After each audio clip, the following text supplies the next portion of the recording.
What's up, everybody? I'm Avatage, and welcome to War Twat. Yep. This will be a two-parter, kind of like the Sinso video, where there's two different versions. But this is the first version of War Twat, another game in the Bagfull of Wrong by Robert D. Fearon / Retro Remakes, Rob Remakes, all that kind of stuff. Check the links in the description for all that kind of thing. This one is, again, another shooter, but it's fucking mental. And I'm using a gamepad. Let's jump in. Now see this little dot down the bottom of the screen? That's me. And see if you can keep an eye on where I am and what I'm doing. Which may not be too hard, because this game does suffer some frame rate issues and that sort of thing while I'm recording.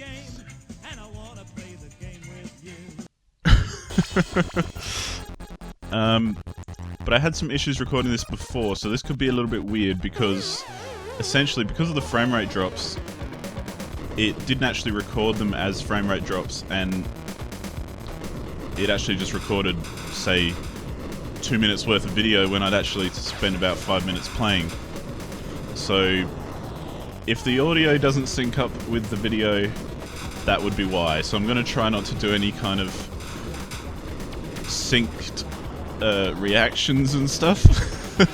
I am playing while I do talk, so if it does seem to be a bit weird, like my commentary along with the footage that you're looking at, that's why. But let's talk about the actual game. The actual game is kind of like Sinso or some of the other games in the Bagfull of Wrong, where it's an arcade shooter. Like, I am that little dot that you may or may not be able to see cruising around the screen.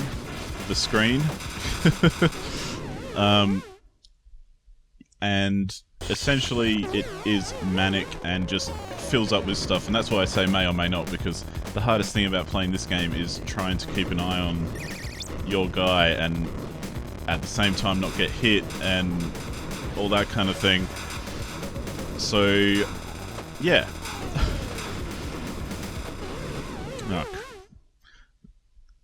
Okay, for me, I just died, but it might be out of sync for you, so yeah, once again, I'm sorry. But this game is actually a hell of a lot of fun, and just mental and stupid and crazy, and the amount of crap that ends up on the screen is ridiculous. And as I said before, the hardest part about this game is just keeping track of the little dot that you are, so that you can avoid little laser shots, or you can avoid obstacles as they're flying across the screen. And yeah, that's why I'm only lasting for about 30 seconds or so each time. But hey, that's kind of what makes it so much fun, is just, it's mental, and I don't know why there's buses flying across the screen or handbags. I don't know why there's aliens kind of throwing buses and handbags at me. And it's very pixelated kind of graphics and all that kind of thing. But it works. You can see I've played it 50 times, and my best high score has been 39 seconds. So hopefully you'll be able to see that at some point in this video. It's kind of a strange thing, like how on my screen I'm getting frame rate drops, but it records it still, it speeds back up to 30 frames a second or whatever I've got it set to record on. I usually record at 30 frames because it's just, there's no point doing any more when you go into YouTube. But yeah, it's a weird thing to try and sync that up with what you're doing without doing a post commentary. And I'd rather not do a post commentary because, you know, that can be a bit misleading at times and that sort of thing. So anyway. But yeah, this is that's all I'll do for War Twat. I'm going to go on to the sequel, which is a little bit different and kind of improved graphics and that sort of thing, called War Knows, War Harder.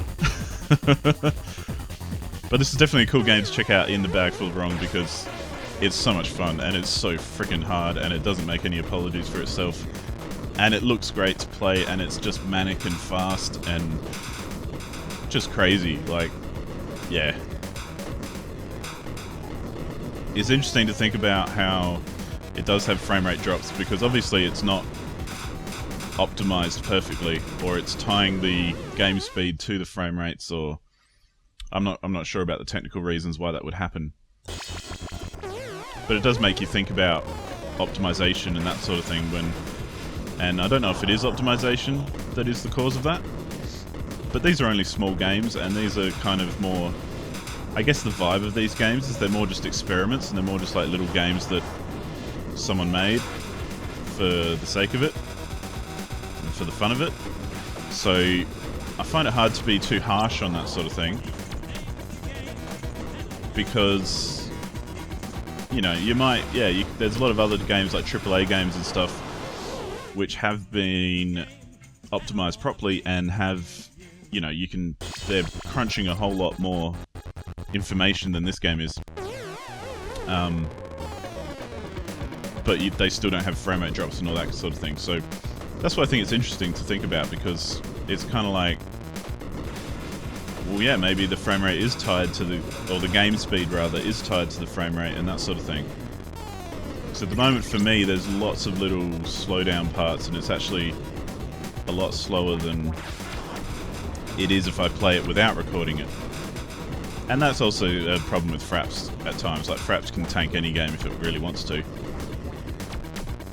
And there are other options than Fraps, but Fraps works for me most of the time, so that's why I stick to it. But anyway, with that, having said all that, I will now switch over to the other version of this.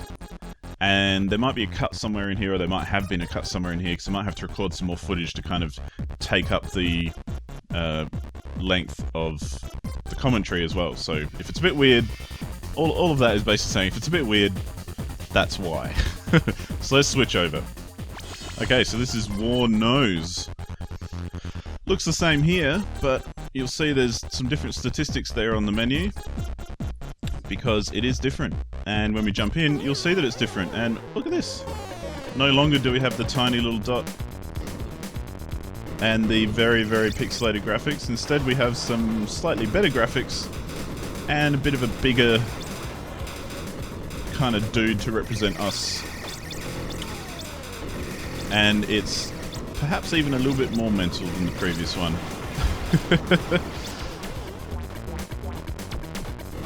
Certainly seems a little bit easier, I guess, but maybe that's because I can actually see where I am and what I'm doing a little bit easier. But having said that, yeah. But yeah, so this is essentially exactly the same thing with a graphical update, and it seems to be a little bit more intense at times, but maybe that's just because that's how I'm playing it. But yeah, it's nice that you've got the different versions in the Bagfull of Wrong to check out, kind of like with Sinso and all those games, because it's interesting to see the differences and what kind of difference they make, because even though they may not look very different, they do play a little bit differently, and they feel a little different to play, which is nice, I think. So, you know, that's always a good thing. You can't really, I mean, as far as I'm concerned, you can't really complain if someone just gives you everything. They're like, here you go, have all the games and play them. I'd rather be given everything, even if it is very similar to each other, than kind of have it limited in some way and feel like I've been ripped off, you know? But as you've seen with the other Bagfull of Wrong games, they're very, if it's your kind of thing, you're going to have a lot of fun playing with these games, I've got to say. If you like arcadey shooter type games that are just mental, and you can jump in for a few seconds here and there, and you know, maybe you've got just 5 minutes and you want to have a quick little rush of games somewhere, these are a lot of fun to just pick up and load. They're pretty lightweight, they're pretty easy to get into, and the controls are simple, the whole game is simple, but they're a lot of fun.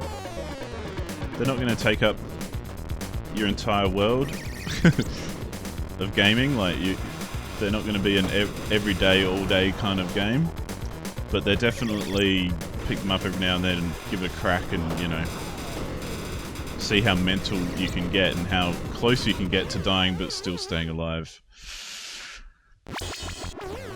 So yeah, they're a lot of fun.